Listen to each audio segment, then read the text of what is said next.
Os ministros do Supremo querem analisar esse bloqueio em plenário. Clarissa Oliveira.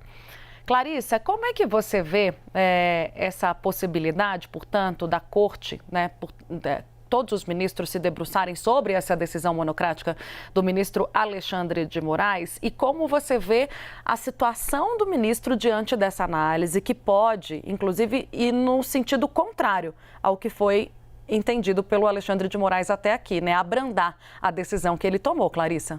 Muito boa tarde para você, Tainá. Boa tarde para quem está aqui no Agora CNN. Tainá, desde ontem a gente sabe que esse assunto está repercutindo imensamente no meio jurídico e eu fui tentar conversar, então, com alguns ministros do Supremo Tribunal Federal para entender um pouco como está o clima lá dentro. Muitos deles não quiseram se manifestar, não aceitaram falar, mas eu também conversei em alguns casos com pessoas próximas dos magistrados e em outros casos com os próprios ministros. O que eu pude sentir, Tainá? A gente vem vindo de um histórico de reforço do plenário do Supremo Tribunal Federal a decisões polêmicas de Alexandre de Moraes, sempre com aquela coisa de um espírito de corpo, uma necessidade de proteger o Supremo como instituição. Eu senti por essas conversas, Tainá, que o clima está diferente.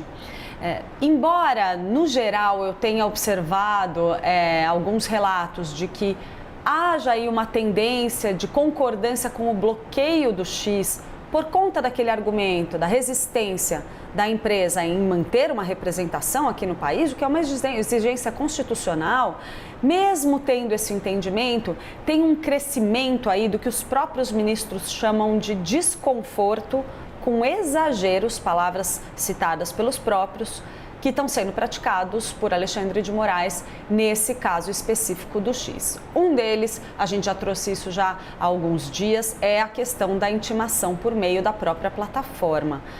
Isso desperta ali um incômodo de alguns magistrados que entendem que essa citação por esse meio é simplesmente inválida, porque teria que se respeitar todos os trâmites internacionais característicos da citação, da intimação de um cidadão que esteja no exterior ou de uma empresa estrangeira.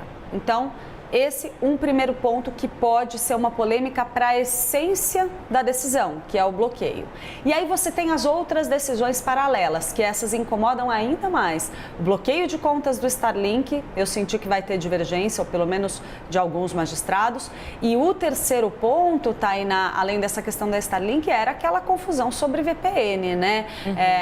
O bloqueio ali do acesso por meio de VPN também gera divergência, embora o próprio ministro já tenha recuado em parte dessa decisão ontem à noite.